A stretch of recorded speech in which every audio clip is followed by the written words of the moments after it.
காலை வேளையில் ரொம்ப சந்தோஷத்தோடு நான் கர்த்தரை ஸ்தோத்திரிக்கிறேன். ரோமர் 15ஆம் அதிகாரத்தில் 13வது வசனத்தை நான் நினைவு கூறுகிறேன். ஆவியானவர் நினைப்பூட்டுகிறார், பரிசுத்த ஆவியின் பலத்தினாலே உங்களுக்கு நம்பிக்கை பெருகும்படிக்கு நம்பிக்கையின் தேவன் விசுவாசத்தினால் உண்டாகும் எல்லாவித சந்தோஷத்தினாலும் சமாதானத்தினாலும் உங்களை நிரப்புவாராக என்று சொல்லப்பட்டிருக்கிறது. பரிசுத்த ஆவியின் பலத்தினாலே உங்களுக்கு நம்பிக்கை பெருகும்படிக்கு நம்பிக்கையின் தேவன் விசுவாசத்தினால் உண்டாகும் எல்லாவித சந்தோஷத்தினாலும் சமாதானத்தினாலும் உங்களை நிரப்புவாராக என்று கர்த்தருடைய ஊழியக்காரனாகிய பவுல் ரோமாபுரியார் சபைக்கு ஒரு வாக்குத்தத்தத்தை கொடுக்கிறார். பவுலப்போஸ்தலன் கப்பலில் போகும்போது உங்களுக்கு பிராணச்சேதம் ஏற்படாது, கப்பற் சேதம் ஏற்பட்டாலும் பிராணச்சேதம் ஏற்படாது. நான் சேவிக்கிற தூதனானவர், அதான் சேவிக்கிற தூதனானவர் என்றால் ஆராதிக்கக்கூடிய இயேசு இரவிலே சொப்பனத்தில் வந்து நின்று தரிசனத்தில் நின்று இப்படியாக எனக்கு சொன்னார், ஆகையால் நீங்கள் திடமனப்பட்டு புசியுங்கள் என்று எல்லாருக்கும் சொன்னார். அதே போல தானே புசிக்க ஆரம்பித்தான். எல்லாரும் திடமனப்பட்டு புசித்தார்கள். அங்கே பரிசுத்த ஆவியானவர் மூலமாக பவுலுக்கு சொல்லப்பட்ட வார்த்தையின்படி பவுலும் பலனடைந்தான், நம்பிக்கை அடைந்தான். பலனடைந்தார், நம்பிக்கை அடைந்தார். சந்தோஷ சமாதானத்தினால அவர் நிரப்பப்படத்தக்கதாக அது சாட்சியாகவே முடிந்தது. எல்லாரும் கரை சேர்ந்தார்கள். ஆகவே ஊழியக்காரர் மூலம் வாக்குத்தத்தங்களை கொடுத்தது அந்த காலத்தில் எத்தனையோ பவுலப்போஸ்தலன் மூலமாகவும் அநேக ஊழியர்கள் மூலமாகவும் கொடுக்கப்பட்டது இருக்கிறது. இது ஏன் புதிய ஏற்பாட்டில் எடுத்து வாசிக்கிறோன்னு சொன்னால் பழைய ஏற்பாட்டிலன்னு சொல்லிக்கிட்டே வரலாம். இருந்தாலும் பிதா, குமாரன், பரிசுத்த ஆவியாகிய தேவன் இயேசு கிறிஸ்து மூலம் சொல்லியும் எத்தனையோ வாக்குத்தத்தங்களை தந்தும் அவருடைய அச்சடையாளங்களை தரித்த 3ஆம் வானம் வரைக்கும் போய் வந்த அந்த அப்போஸ்தலனாகிய பவுல் சபைகளுக்கெல்லாம் நிருபமடைந்தவர், எவ்வளவோ அற்புதங்களை அடையாளங்களை செய்தவர். அவர் மூலமாக இந்த வாக்குத்தத்தம் நமக்கு கொடுக்கப்படுகிறது. இன்றைக்கும் இருக்கிற ஊழியர்கள் மூலம் தேவன் வாக்குத்தத்தங்களை கொடுக்க முடியும் என்பதற்கு ஆதாரமாக இருக்கிறார். பரிசுத்த ஆவியின் பலம் என்று சொல்லும்போது பிதாவாகிய தேவன் குமாரனாகிய தேவனை கொண்டு அதை தொடர்ந்து மேலும் பரிசுத்த ஆவியானவரை கொண்டு கிரியை செய்து கொண்டிருக்கிற காலம். எனக்குள்ளே கிரியை செய்கிறார், நமக்குள்ளே கிரியை செய்கிறார். திருத்துவத்தின் 3வது நபரானவர் கல்கட்டிடமான ஆலயத்தில் மாத்திரமல்ல, அவருடைய நீங்களே தேவனுடைய ஆலயம் என்ற நம் ஒவ்வொருவருக்குள்ளும் இருக்கிறார். பிரசங்கத்தை பண்ணுகிற ஊழியர்களுக்குள்ளும் பிரசங்கத்தை கேட்கிற விசுவாசிகளுக்குள்ளும் இருக்கிறார். கர்த்தருடைய நாமத்துக்கு மகிமையும் கனமும் உண்டாவதாக. இந்த வேளையில் பரிசுத்த ஆவியின் பலம் நமக்குள்ளே இருக்குமானால் நம்பிக்கை பெருகும்.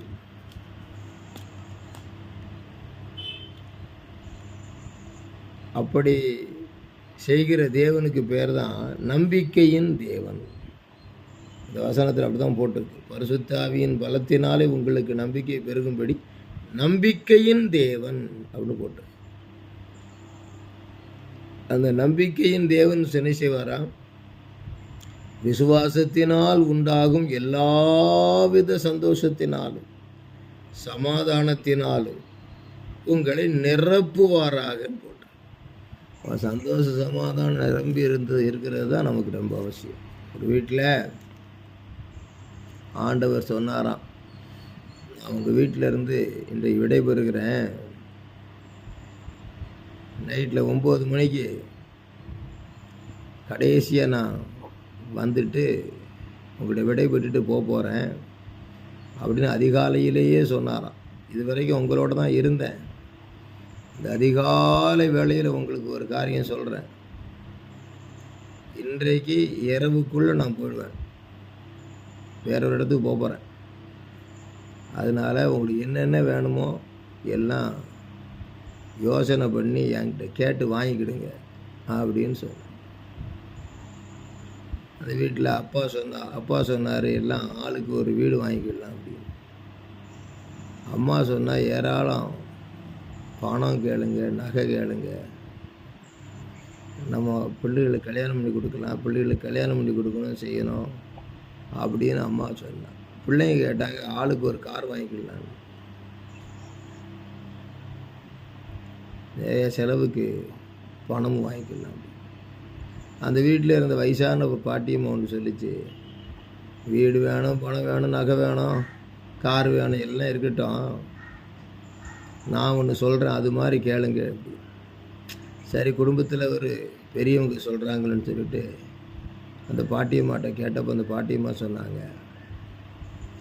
நாம் எல்லாரும் ஆனந்த சந்தோஷமாக இருக்கணும், சந்தோஷமாக சமாதானம் நிறைவோடு இருக்கணும், நிம்மதி வேணும், வீட்டில் சந்தோஷம் சமாதானம் நிம்மதி நிறைஞ்சி மகிழ்ச்சியாக இருக்கணும் அப்படின்னு கேளுங்க அப்படின்னு சொன்னாங்க. எல்லாருக்கும் அந்த பாட்டியம்மா மேலே கோபம் வந்து, கிளவி சும்மா இருக்கு, நீ போய் சேர்ற காலத்தில் எங்களுக்கு இப்படி ஒரு கேட்க சொல்கிறீங்க. அப்போது அந்த வீட்டில் அந்த பெரியவர் அப்பா சொன்னார், பெரியவங்களை மதிக்கணும், அந்த பெரியவங்க சொன்ன மாதிரியே கேட்போன்னு சொல்லிட்டு முடிவுக்கு வந்துட்டாங்க. காலையில் அதிகாலையில் சொன்ன ஆண்டவர் ராத்திரி 9 மணிக்கு வருவார். இவங்க ஒரு பகலில் எல்லாம் பேசி முடிவு செய்து பாட்டியம்மா சொன்ன மாதிரி கேட்கறதுக்காக காத்துக்கிட்டு இருக்காங்க. கடவுளும் வந்துட்டார். கடவுளே வாங்க வாங்க வாங்க, சரி கூப்பிடு, சரி என்ன வேணும், முடிவு செய்துட்டீங்களா அப்படின்னு கடவுள் கேட்டார். எல்லோரும் ஒன்றா சேர்ந்து முடிவு செய்துட்டோம், நாங்கள் எல்லோரும் ரொம்ப ஆனந்த சந்தோஷ மகிழ்ச்சி மனநிறைவோடு நிம்மதியாக வாழணும், அதுக்கு எங்களுக்கு ஆசீர்வாதம், அந்த ஒரு பரம ஆசீர்வாதம் தந்துட்டு போங்க அப்படின்னு சொன்னாங்களாம். அப்போது கடவுள் சொன்னாராம், ஆண்டவர் என்ன சொல்லியிருக்காரு, நான் அது இல்லையே இந்த வீட்டில் டெய்லி ஒரே போராட்டமாக இருக்குதே அப்படின்னு நினச்சி தான் நான் போகிறதுக்கு பிளான் பண்ணியிருந்தேன், போயிடலான்னு நினச்சேன் எங்கேயாவது. ஆனால் இனிமேல் நீங்கள் இப்படிப்பட்ட ஒரு வரப்பிரசாதத்தை கேட்டதுனால நான் இந்த வீட்டை விட்டு போகிறது இல்லை. நீங்கள் கேட்ட மன நிம்மதி, சந்தோஷம், ஆனந்த சந்தோஷம், மன நிறைவு தாரேன். அதோடு கூட கேட்காததையும் உங்களுக்கு என்னென்னலாம் நீங்கள் கேட்க நினச்சி இங்கே பேசிக்கிட்டு இருந்தீங்களோ அதெல்லாம் எனக்கு நான் அறிஞ்சிக்கிட்டேன். எல்லாவற்றையும் அறிந்து ஆண்டவர் புரிஞ்சுக்கிட்டேன். கண்டிப்பாக கேட்டதையும் தருவேன், கேட்காததையும் தருவேன் அப்படின்னு சொல்லி நான் இங்கே தான் இருக்க போகிறேன் அப்படின்ட்டார். உங்களை விட்டு போகிறது இல்லைன்ட்டார். இது என்ன தெரிகிறது, சாலமோன்கிட்ட கேட்ட நீ கேட்க வேண்டிய ஞானத்தை கேட்ட, நீ கேட்க வேண்டாததெல்லாம் முதல்ல கேட்கல, கேட்க வேண்டியதை கேட்ட ஆவிக்குரிய ஆசீர்வாதங்கள். அதனால் சரீர பிரகாரமாக ஆசீர்வாதமும் தாரேன், ஆவிக்குரிய ஞானவரங்களும் தாரேன், நீ கேட்டதையும் தாரேன், கேட்காததையும் தாரேன் அப்படின்னு சொல்லி கொடுத்தாருன்னு பைபிளில் நம்ம படிக்கிற கதை உண்மை. இதை எடுத்து உலக பிரகாரமாக சொல்லுகிறது இதுவும் ஒரு உண்மை. ஆகையினால் கதைகளை கேட்டால் அது வசனத்தின் விதையில் இருக்குதான்னு பார்க்கணும். ஆகையினால் தேவனுடைய பிள்ளைகளாகிய நாம் நம்முடைய குடும்பத்தில் இந்த ஆசீர்வாதத்தை நாடணும். கடனாகி போச்சே அப்படின்னு சொல்லி புருஷன் கத்துவார், உன்னால தான் ஆச்சு, உன்னால மனைவியை போட்டு திட்டுவார். பிள்ளைங்க எல்லாம் சேர்ந்து சண்டையை பார்த்து படிச்சுட்டு கிடைச்சிட அதுவும் சண்டைக்கார குடும்பமாகவே பின்னால் மாறும். இந்த மாதிரி ஒரு கீழ்த்தரமான குடும்பமாக போகாதபடி, யாரும் யாருக்கு காரணம் கிடையாது. எல்லா காரணமும் நியாயமாக இருந்தாலும் எல்லாத்துக்கும் மூல காரணம் பிசாசு, சாத்தான்.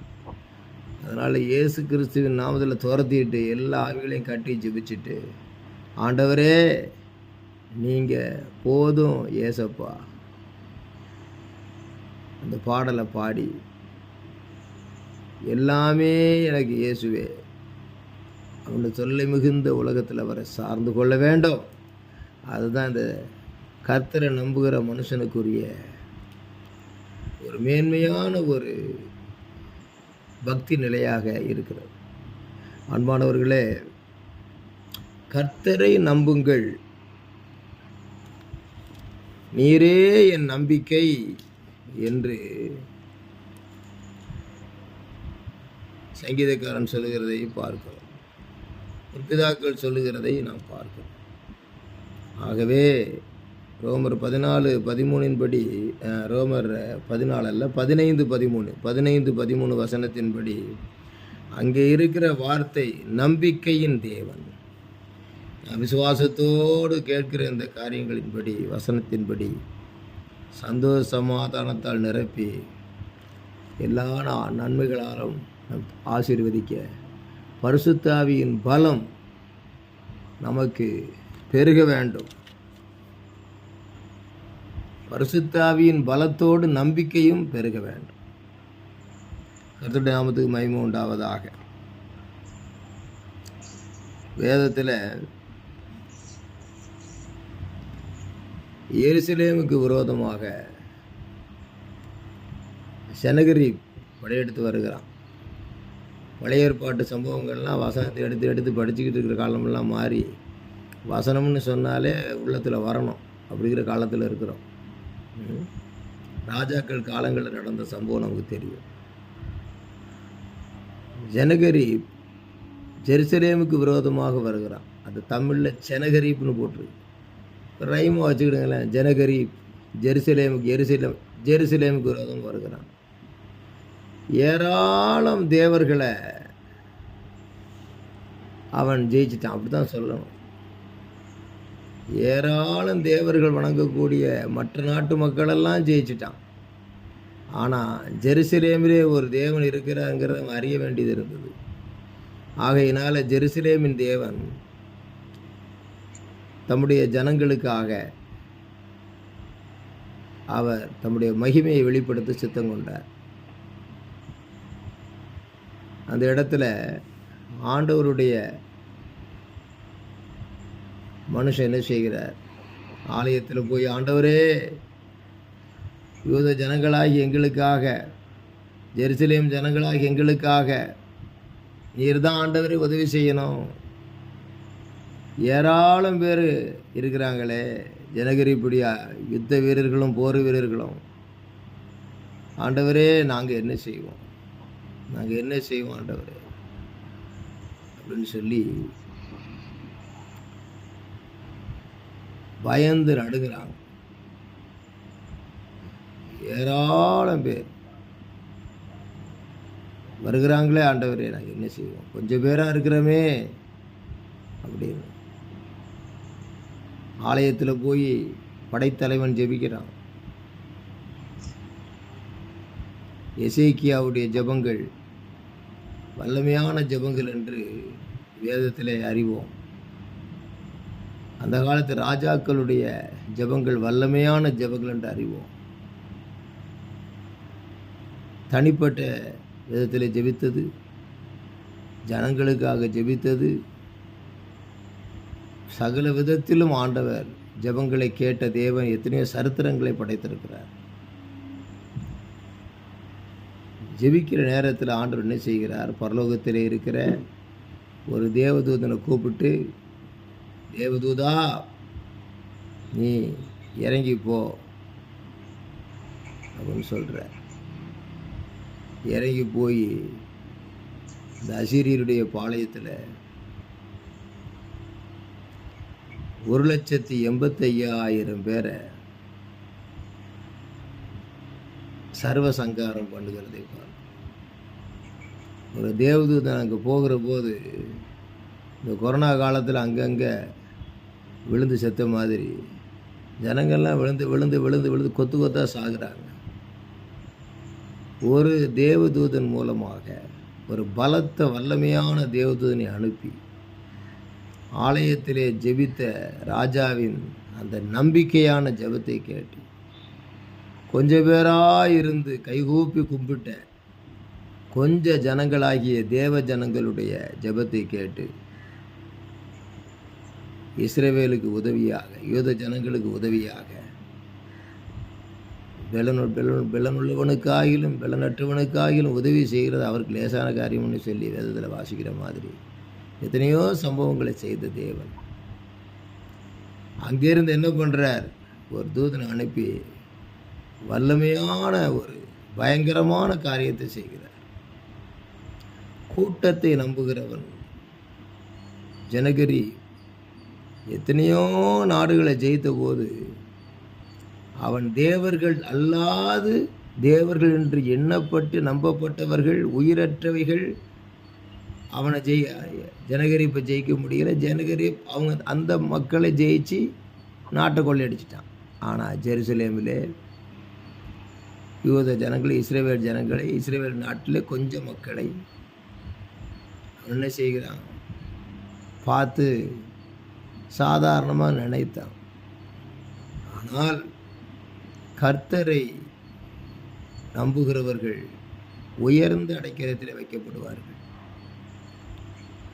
கர்த்தரை நம்புகிறவர்கள் உயர்ந்த அடைக்கலத்தில் வைக்கப்படுவார்கள்னு சொன்னால் உயரத்திலிருந்து தேவன் அடைக்கலமாகி காப்பாற்றி விட்டார். எத்தனையோ தேவர்களை வணங்குகிற ஜனங்களையும் எத்தனையோ தேவர்களை வணங்குகிற ஜனங்களை பார்த்துருக்குறோம். எத்தனை நாட்டை பார்த்துருக்குறோம். கோட்டையை உடைச்சி நம்ம கொள்ளையடிச்சோமே, ஜெயிச்சோமே. இது சாதாரண கொஞ்சம் கூட்டம் உள்ள கொஞ்ச நாட்டில் முடியலையேன்னு காரணம் என்ன? முடியலையே நம்ம திகைத்து பயந்து போனோம். ஜனகரி காரணம் என்ன? ஆலயத்திலே சென்று ஜெபித்த அந்த நாட்டினுடைய தலைவன் பக்தி உள்ளவன், மக்கள் பக்தி உள்ளவர்கள். அதுதான் ரகசியம், பரம ரகசியம் அதுதான். ஆகவே பரிசுத்த ஆவியின் பலத்தினாலே, பரிசுத்த ஆவியின் பலம் இருந்தாலும் பரிசுத்த ஆவியின் பலத்தினாலே உங்களுக்கு நம்பிக்கை பெருகணும் அப்படிங்கிறதுக்காக இந்த சம்பவத்தை சொல்கிறேன். நம்பிக்கையின் தேவன் காணக்கூடாத ஒன்றை அவர்கள் விசுவாசத்தோடு ஜெபித்ததினாலே கண்டு சந்தோஷமும் சமாதானமும் நாட்டில் வந்தது. தற்போதைய கர்த்தரை நம்புகிற பிள்ளைகள் ஆளுவார்களே, ஆனால் குறைவுகள் இருக்கலாம். கர்த்தரை நம்புகிற பிள்ளைகள் ஆள வரும் பொழுது அவர்களும் மற்றவர் தலைவர்களைப் போல நாட்டில் மக்களை நினைத்து வருந்தலாம். தாங்கள் எடுக்கிற நல்ல முயற்சிகள் உலக பிரகாரமாக சில பிரச்சனைக்குள் வரலாம். இருந்தாலும் கர்த்தரை நம்புகிற ஒரு தலைவன், கர்த்தர் நாமத்தை மகிமைப்படுத்தக்கூடிய அளவிலே கொண்டு வருகிற ஒரு தலைவன் ஆலயத்திலே முழங்கால் படியிடுவானானால், ஆலயத்திலே முழங்கால் படியிட்டவன் தொடர்ந்து ஆலயத்திலே முழங்கால் படியிடுவானானால், ஒரு தேசத்திற்கோ ஒரு நாட்டிற்கோ அவர் தம்முடைய நாமத்தின் நிமித்தம் நீதியின் பாதைகளில் நடத்துவார். ஆளுகிறவன் மேலே ஆளுகிறவன் வந்தாலும் எல்லாத்துலேயும் அறகுறை இருக்கும். ஆனால் ஆண்டவர் தம்முடைய நாமத்தின் நிமித்தம், என் பிள்ளை இல்லையா, அவனுக்கு இன்னும் பக்குவத்தை கொடுப்போம், ஞானத்தை கொடுப்போம்னு சொல்லி இந்தியாவில் ஆளுகிற அரக்கர்கள் ஒரு புறம் இருக்க, அதற்கு அடுத்தபடியாக ஆண்டவர்கள், ஏற்கனவே ஆண்டவர்கள் சில அராஜகம் பண்ணினவர்கள் இருக்க, சரித்திரம் வேதத்தில் சொன்னது போல தற்காலங்களில் இருந்திருந்தாலும் தற்போது உள்ளதான ஆண்டவருடைய பிள்ளை ஒருவர் இருப்பாரானால் இந்திய தேசத்தை கடந்து தமிழகத்திலே அவர் ஒரு தமிழகத்தை ஒரு எழிலகமாக மாற்ற முடியும். எதற்கு ஒரு தடை இருந்தாலும் ஆண்டவருடைய சுவிசேஷத்துக்கு தடை பண்ணுகிறவன் சாத்தான். எதை தடை பண்ணாமல் இருந்தாலும் தடை பண்ணினாலும் ஆண்டவருடைய சுவிசேஷத்துக்கு தடையில்லாமல் தைரியத்துக்கு காரணமாக இருக்கிறவன் மூலமாக ஆண்டவர் அற்புதங்களை அதிசயங்களை தொடர்ந்து செய்ய முடியும். ஆகையினாலே நம்பிக்கையின் தேவன், பரிசுத்த ஆவியின் பலத்தை கொடுத்த தேவன் நம்முடைய ஜெபங்களை கேட்டு, நம்முடைய நம்பிக்கையின் தேவன் நம்பிக்கை பெருகும்படிக்கு விசுவாசத்தினால் உண்டாகிற எல்லாவித சந்தோஷத்தினாலும் சமாதானத்தில் நிரப்புவாராக என்ற இந்த விசுவாச வார்த்தை பவுலப்போஸ்தலன் மூலம் கொடுத்தது போல அந்த ஊழியக்காரனை அடியான் மூலம் அவர் இதை கொடுக்க வைக்கிறார். எல்லா கனமகிமை துதி அவருக்கே உண்டாவதாக. ஜனகரீப் ஜெருசலேம். அடுத்தது சீரியா சமாரியா. ஞாபகம் வச்சுக்கணும்.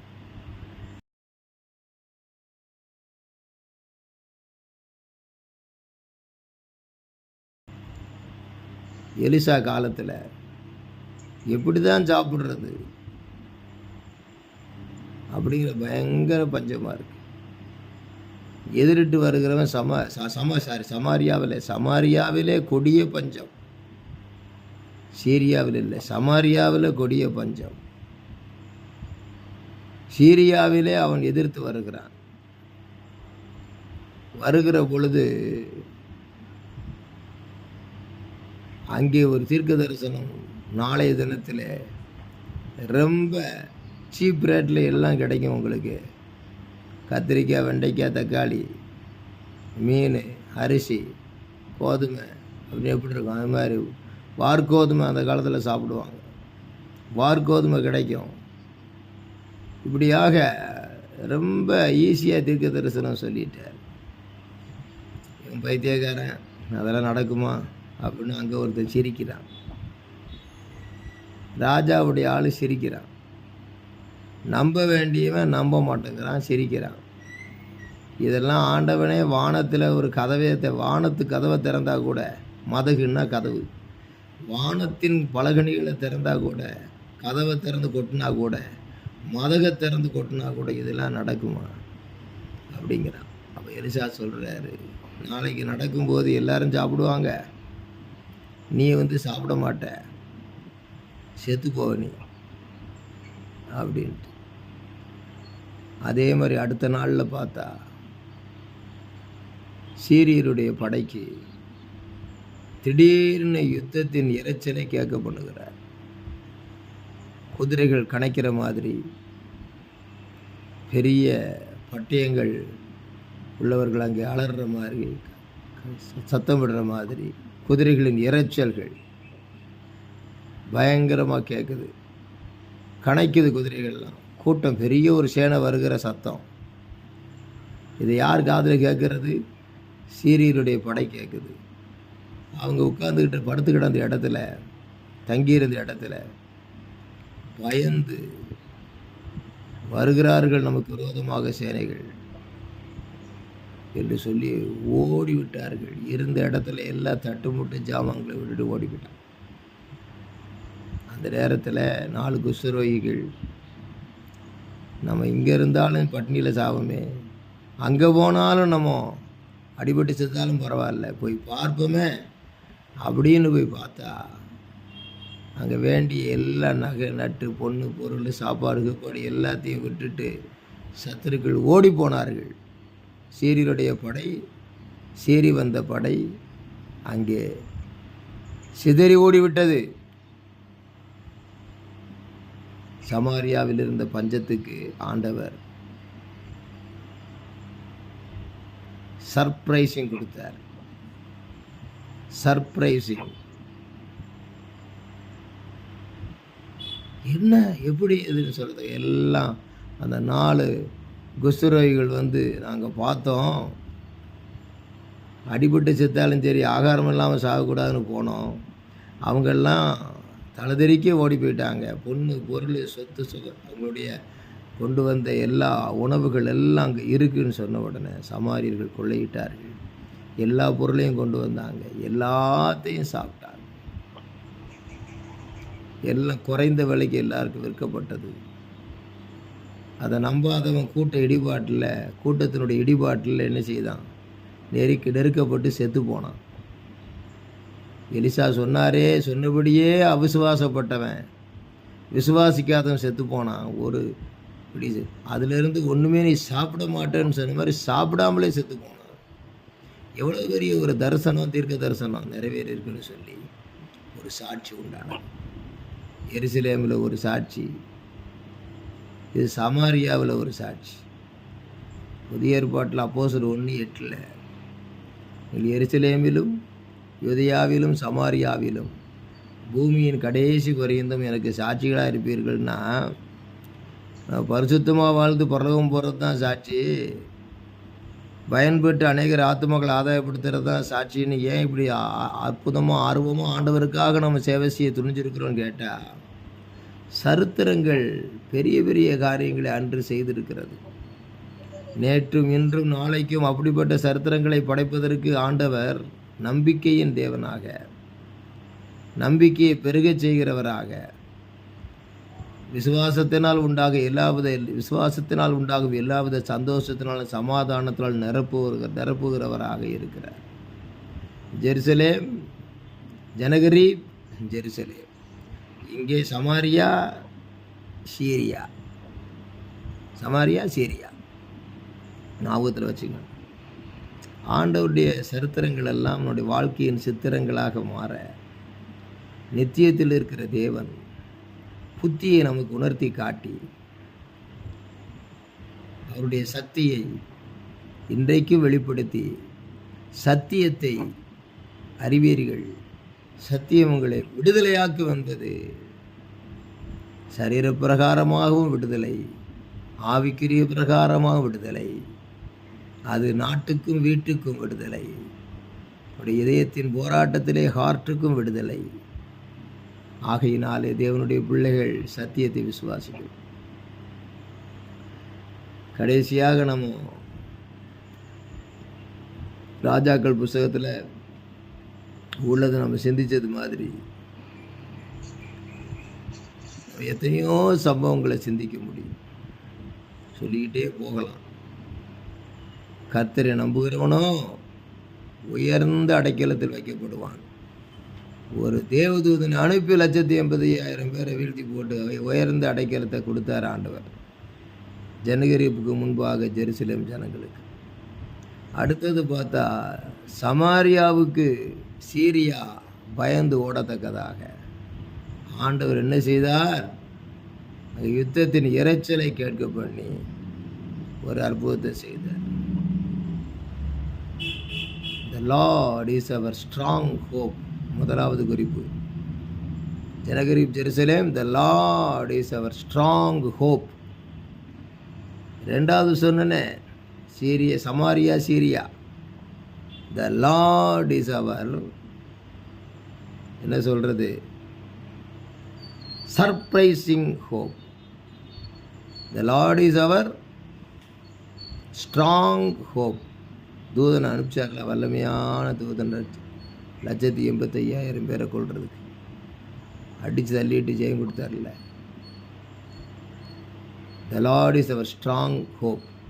செகண்ட் வந்து பஞ்சத்தில் ஆகாரம் கொடுத்து காப்பாற்றினார சமாரியாவில் நம்முடைய ஜனங்களுக்கு, சீரியருடைய படையை துரத்தினார. ஒரு யுத்தத்தின் இரைச்சலை கேட்டு அவன் பயந்து போகத்தக்கதா ஒரு கிரியை செய்தார. உண்மையிலேயே குதிரை வந்ததா, உண்மையிலேயே சேனை வந்ததா, அவன் காதுக்கு தான் அது போச்சு, அது பரலோகத்திலிருந்து வந்த சத்தம். அதனால் பெரிய ஆச்சா பூச்சா அப்படி பண்ணி இப்படி பண்ணிடுவேன், எல்லாத்தையும் நான் கொண்டு போடுவேன், நான் கோட்டையை பிடிப்பேன், நாட்டை பிடிப்பேன், எல்லா நாட்டையும் கைவசப்படுத்தின மாதிரி தமிழ்நாட்டையும் கைவசப்படுத்துவேன்னு சாத்தானுடைய ஆவிகளை பற்றி பேசுகிறேன். அது மனுஷனுக்குள்ளே பூந்த மனுஷனை பற்றி பேச வேண்டாம். அவன் எங்கே இருந்தாலும் சரி, இந்தியாவின் எந்த பக்கத்தில், தென்னிந்தியாவோ வட இந்தியாவோ எந்த இந்தியாவில் இருந்தாலும் சரி, என்ன சவால் விட்டாலும் சரி, அப்படி இருந்தால் அதுக்குள்ள கைவிட்டுருக்கணுமே.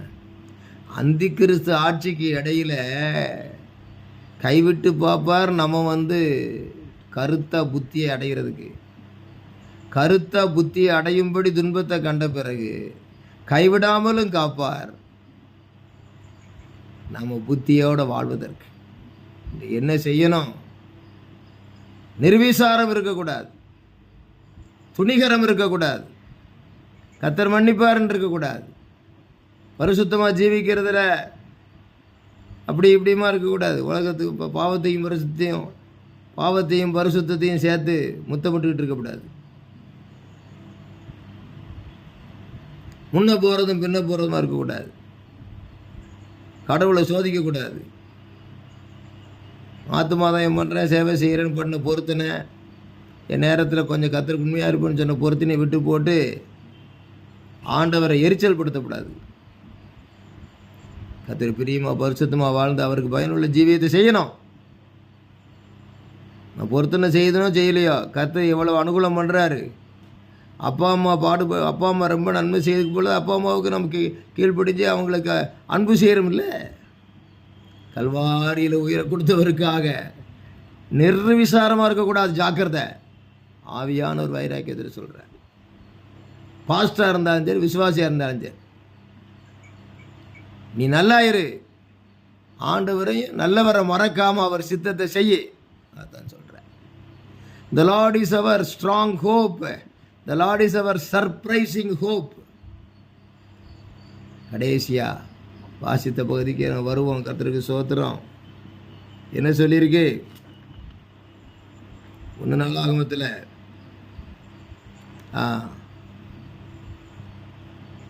2 நாளாகமத்தில் 20ஆம் அதிகாரத்தில்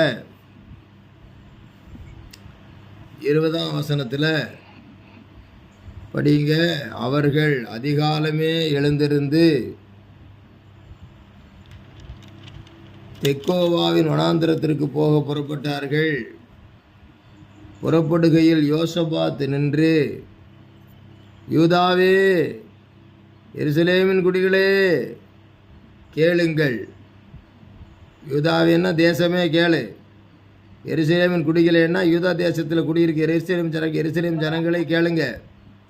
உங்கள் தேவனாகிய கர்த்தரை நம்புங்க, அப்பொழுது நிலைப்படுவீர்கள். அவருடைய தீர்க்கதரிசிகளை நம்புங்க, அப்பொழுது சித்தி பெறுவீர்கள்னா சித்தப்பா இல்லை, சித்தின்னு சொன்னால் சக்ஸஸ் பெறுவீர்கள்.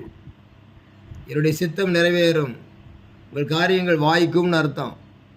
சித்தி பெறுவீர்கள்னா எல்லாம் வாய்க்க பெறுவீர்கள் அர்த்தம். சித்தி பெறுவீர்கள் என்றான். பின்பு அவன் ஜனத்தோட ஆலோசனை பண்ணி பரிசுத்தம் உள்ள மகத்துவத்தை துதிக்கவும், ஆயுதம் அணிந்தவர்களுக்கு முன்னாக நடந்து போய் கர்த்தரை துதியுங்கள், அவர் கிருபை என்றும் உள்ளதென்று கர்த்தரை பாடக நிறுத்தினான். அவர்கள் பாடி துதி செய்ய தொடங்கின போது யூதாவுக்கு விரோதமாக வந்து பதிவிருந்த அம்மோன் புத்திரரையும் மோவாபியரையும் சேயீர் மலைதேசத்தாரையும் ஒருவருக்கு விரோதமாய் ஒருவர் கர்த்தர் எழும்பு பண்ணினதினாலே அவர்கள் வெட்டுண்டு விழுந்தார்கள். எப்படியெனில் அம்மோன் புத்திரரும் மோவாபியரும் சேயீர் மலைதேசத்து குடிகளை சங்கரிக்கவும் அழிக்கவும் அவர்களுக்கு விரோதமாய் எழும்பினார்கள். மோவாபியரும் சேயீர் மலைதேசத்தாரும் சேயீர் குடிகளை அழித்து தீர்த்த போது தாங்களும் தங்களில் ஒருவரை ஒருவர் அழிக்கத்தக்க விதமாய் கைகலந்தார்கள். யூதா மனுஷர் வனாந்திரத்தில் உள்ள சாமக்கூட்டண்டையில் வந்து அந்த ஏராளமான கூட்டம் இருக்கும் திக்கை நோக்குகிற போது இதோ அவர்கள் தரையிலே விழுந்து கிடக்கிற பிரேதங்களாக கண்டார்கள். ஒருவரும் தப்பவில்லை. பார்த்தீங்களா? பாடித்துதி மனமே கர்த்தரை பாடித்துதி மனமேன்னா பழைய பாட்டுன்னு நினைக்கக்கூடாது, சத்தியம். அங்கே சொன்னது என்ன சொல்லியிருக்கு? 2 நாளாகமம் 20 முதல்ல ஆரம்பிக்கும் பொழுதே 3 குரூப்பை சொல்லியிருக்கு. மோவாபியர், அம்மோனியர், சேயீர் மலை தேசத்தார்.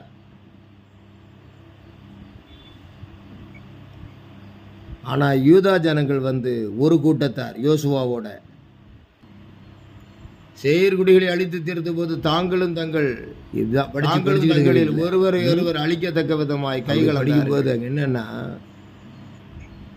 யூதா மனுஷர் சாமக்கூட்டண்டையில் வந்து அந்த ஏராளமான படிக்கும் போது கூட்டம் இருக்கும் திக்கை நோக்குகிற போது இதோ அவர்கள் தரையிலே விழுந்து கிடக்கிற பிரேதங்களாக கண்டார்கள். ஒருவரும் தப்பவில்லை. பார்த்தீங்களா? பாடித்துதி மனமே கர்த்தரை பாடித்துதி மனமேன்னா பழைய பாட்டுன்னு நினைக்கக்கூடாது, சத்தியம். அங்கே சொன்னது என்ன சொல்லியிருக்கு? 2 நாளாகம 20 முதல்ல ஆரம்பிக்கும் பொழுதே 3 குரூப்பை சொல்லியிருக்கு. மோவாபியர், அம்மோனியர், சேயீர் மலை தேசத்தார்.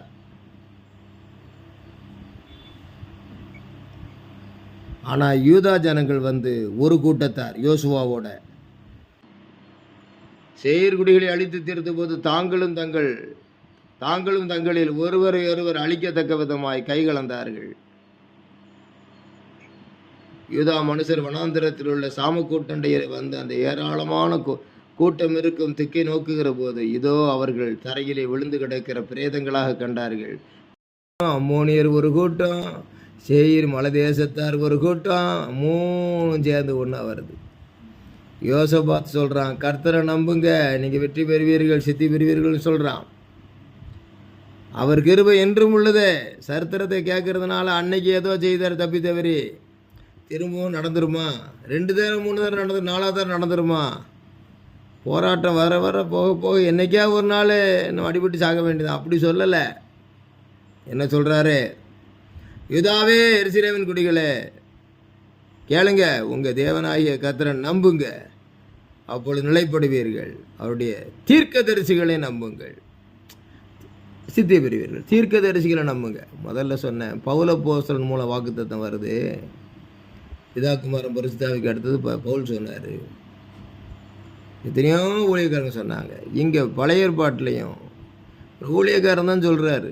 எலிசா ஒரு ஊழியக்காரன், அவர் சொன்னார் பஞ்ச காலத்தில் நீ பரிபூர்ணமாக சாப்பிடுவேன்னு. அவர் ஒரு ஊழியக்காரன் சொல்லி தீர்க்க தரிசனம்.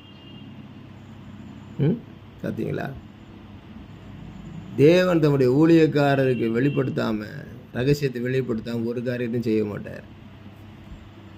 அப்போ கர்த்தரை நம்புகிற பிள்ளைகள் ஊழியக்காரருடைய வார்த்தையை நம்பி தைரியப்பட, ஆசீர்வதிக்கப்பட சபைக்கு வருகிறோம். வீட்டுக்கு ஊழியக்காரர் ஜெபமான கூப்பிடுறோம்.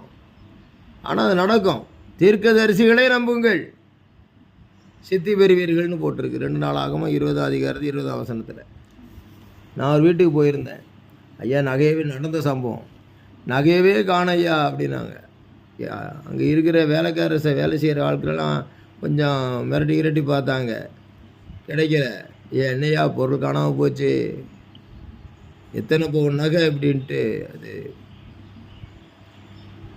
நான் ஜெபம் பண்ணேன், ஒரு தீர்க்க தரிசனம் சொன்னேன். இந்த பொருள் வானத்தில் வைக்கப்பட்டிருக்கிறது, மனுஷருடைய கையில் ஒப்பு கொடுக்கப்படவில்லை. வீட்டுக்கு என் மனைவி கேட்டாங்க, இது என்ன தீர்க்க தரிசனம்? அவங்க நம்பாமல் கேட்கல, வினோதமாக சொல்லிருக்கேன். வானத்திற்கு மனுஷன் கையில் ஒப்பு கொடுக்கப்படலை, என்ன இருக்குது? ஏதோ காண்டு சொல்லிட்டு வந்துட்டேன்ட்டேன். அப்போ அந்த குடும்பத்திலேருந்து நல்ல செய்தி வருது. ஐயா, பொருள் கிடச்சிக்கிட்டுது, நகை கிடச்சிக்கிட்டுதுன்னாங்க. எப்படி கிடச்சிதுன்னு கேட்டேன். திருநெண்டூரில் பெரியார் நகர் பகுதியில் ட்ரெயின் போய்கிட்டு இருக்கும்போது ஒரு திருட்டு ஸ்லோவாக ட்ரெயின் அப்படி போய்கிட்டு இருக்க நேரத்தில் ஒருத்தர் கழுத்தில் குறுக்க ஓடி கழுத்தில் இருந்த நகையை கையை வச்சு பிடிச்சி இழுத்து திருடிட்டு போயிட்டான். அதை பிடிச்சிட்டாங்க. பிடிச்சு அவனை அடித்த அடியில் ட்ரெயினில் கழுத்திலிருந்து பறித்த நகையும் கிடச்சி போச்சு. அவனை அடித்த அடியில் இந்த வீட்டில் நகையை திருடினான, இங்கே திருடின இந்த நகையும் கிடச்சி போச்சு. இதுதான் நடந்த சம்பவம். அப்போ ஒரு ஊழியக்காரர் மூலம் சொல்லும்போது, அது எப்படி வானத்தில் இருக்குது, மனுஷ கையில் ஒப்பு கொடுக்கப்படவில்லைன்னா, வானத்தில் உள்ள தேவன் அங்கே ஒன்றை பிடிக்க வச்சு இங்கே கிடைக்க வச்சு முடித்தார். மறக்க முடியாத ஒரு சாட்சி. சில தீர்க்க தரிசனங்கள்லாம் அது பார்க்குறதுக்கு பரியாசம் பண்ணுற மாதிரி இருக்கும். தீர்க்க தரிசனங்களை அற்பமாக எண்ணாதிருங்கள், தீர்க்க தரிசிகளையும் அற்பமாக எண்ணாதிருங்கள் அப்படின்னு ஒரு சாதாரண விஷயத்தை கூட அற்புதங்களை ஆண்டவர் செய்திருக்கிறார். ஒரு தடவை ஏரிக்கரையில் சர்ச்சை வச்சுருக்கும்போது நம்மகிட்ட இருந்து ஊழியத்துக்கு போன தம்பி ஜான் செல்வராஜ், அவங்க வீட்டில் இருந்து நமக்கு ஒரு பிள்ளையை கொடுத்தா ஐசக்குன்னு பேர் வைக்கணும், அப்படின்னு சொல்லி கர்ப்பத்தில் குழந்தை இருக்கும் பொழுது ஜெபம் பண்ண வராங்க. குழந்தை பிறந்த உடனே நினைக்கிறேன். இப்போ கூட வீட்டுக்கும் சாட்சிட்டு போனாப்புல. நான் வந்தவொடனே சொன்னேன், உங்களுக்கு ஒரு ஆம்பளை பிள்ளையை கற்று கொடுப்பாரு, ஐசக்குன்னு பேர் வைங்க. அவங்க மிரண்டு போனாங்க. அவங்க நாங்களே அந்த பேரை தான் வச்சுக்கிட்டு வைக்கணுன்ட்டு வாரோம், உங்கள்கிட்ட ஜெபம் பண்ணிட்டு போகிறதுக்கு வந்தோம், நீங்கள் எப்படி நாங்கள் நினச்ச பேரவே நீங்கள் சொல்கிறீங்களே. அதான் தீர்க்க தரிசனம். ஒருத்தருக்கு ஞானஸ்நானம் கொடுக்க வரும்பொழுது ஞானஸ்நானம் தொட்டில் இந்த பேரை வச்சு ஞானஸ்நானம் கொடுக்குறேன் அப்படின்னு. ஐயா ஆச்சரியமாக இருக்கு ஐயா, அந்த பேரை தான் வைக்கணும்னு நாங்களே நினச்சிக்கிட்டு வந்தோம், அந்த நீங்களே சொல்லிட்டீங்களே அப்படின்னு.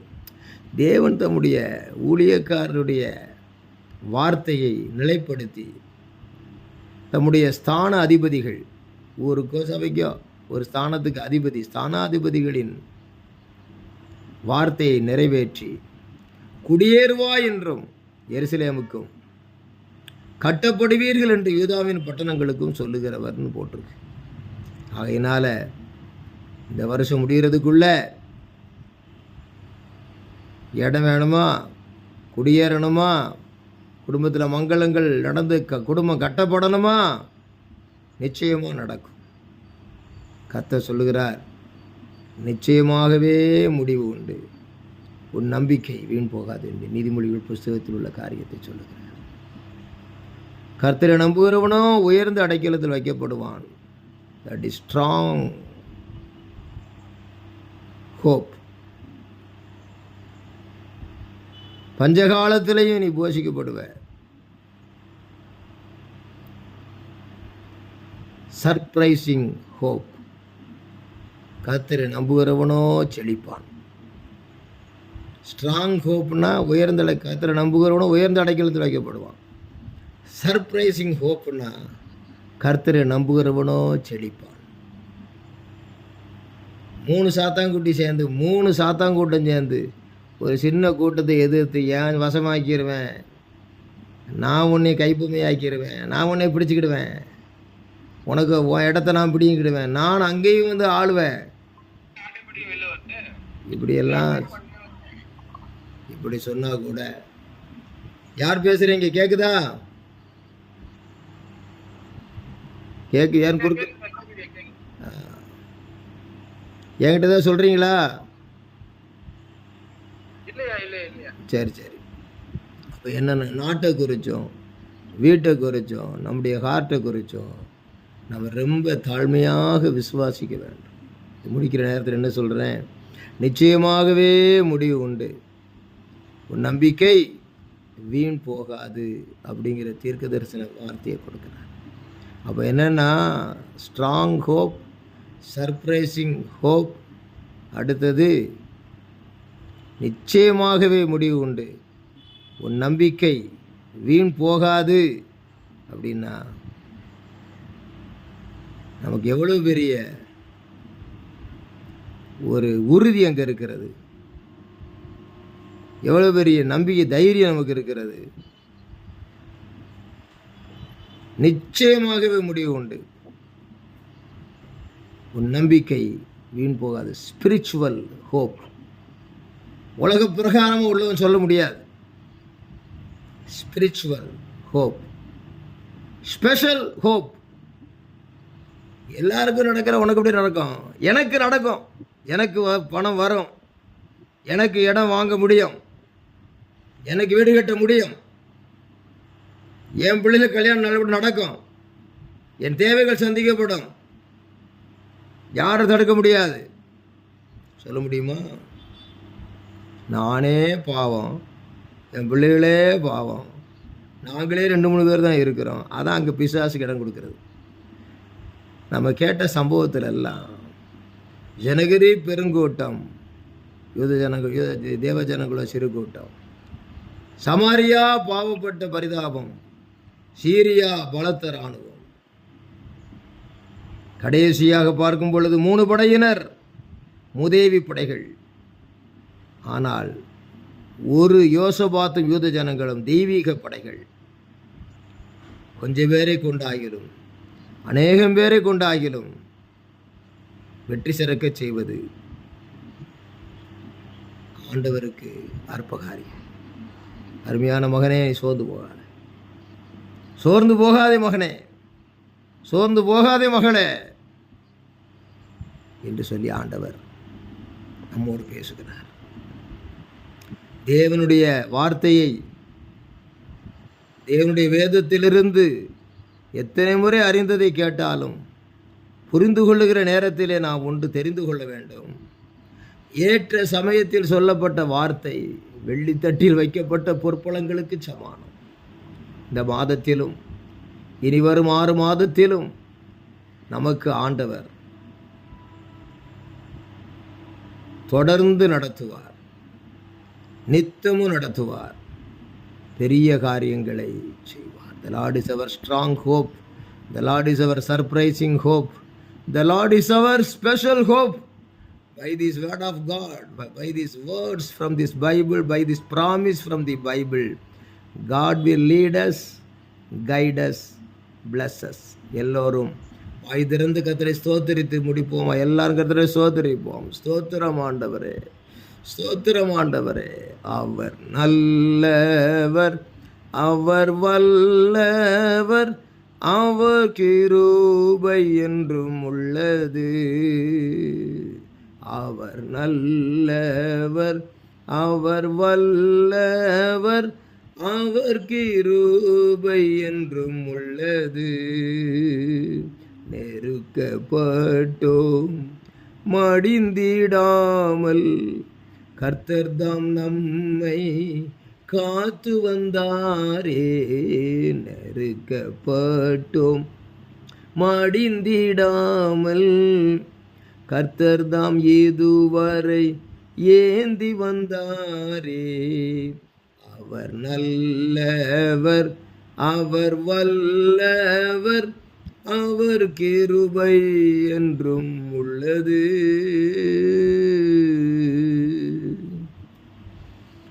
வானாதி வானங்களையும் பூமியையும் படைத்த, சமுத்திரத்தை படைத்த, அண்ட சராசரங்களையும் படைத்த நல்ல வல்ல தேவனே, இந்த செய்தியை கேட்டுக்கொண்டிருந்த பிள்ளைகளும், இந்த செய்தியை மற்றவர்கள் சொல்லுகிறதை கேட்கிற பிள்ளைகளும், நம்பிக்கையின் தேவனே, உம்மாலே விசுவாசத்தை நம்பி அவர்கள் நம்பிக்கை பெருகும்படி, விசுவாசத்தினால் உண்டாகிற எங்கள் நம்பிக்கை பெருகும்படி, விசுவாசத்தினால் உண்டாகிற இன்னும் காணப்போக போகிறதுக்கு முன்பே விசுவாசிக்கிற எங்களுக்கு எல்லாவித சந்தோஷத்தினாலும் சமாதானத்தை நிரப்புங்க, நிரப்புங்க, நிரப்புங்க. உம்முடைய நாமத்தை சாட்சி விளங்க மகிமைப்படுத்துங்கப்பா. எல்லாருக்கும் சுகம், பலன், தீர்க்க ஆயுள், போக்குவரத்து பாதுகாப்பு எல்லாம் தாங்க. படிக்கிற பிள்ளைகளுக்கு வெற்றி மீது வெற்றி வந்து கிடைக்கட்டும். எல்லா வானமண்டல பொல்லாத ஆவிகளையும் விக்கிரக ஆவிகளையும் பாதாள சக்திகளையும் ஒருமனப்பட்டு வானத்திலும் பூமியிலும் சகல அதிகாரமுள்ள இயேசு கிறிஸ்து நாமத்தினாலே கட்டுகிறோம். எல்லாரும் குடும்பத்தில் அன்பு உண்டாவதாக, சந்தோஷமான உண்டாவதாக. ஆசீர்வதியும், ஆசீர்வதியும், ஆசீர்வதியும். இயேசு கிறிஸ்துவின் நாமத்தினால் வேண்டிக் கொள்கிறேன், ஜெபிக்கிறோம். ஜீவனுள்ள நல்ல பிதாவே, ஆமேன். நம்முடைய கர்த்தராயிருக்கிற இயேசு கிறிஸ்துவின் கிருபையும், பிதாவாகிய தேவனுடைய அன்பும், பரிசுத்த ஆவியானவருடைய அந்யோன்ய ஐக்கியமும் நம் அனைவரோடும் கூட கர்த்தருடைய வாக்குத்தத்தத்தின்படி நிலைத்திருப்பதாக. ஆமேன்.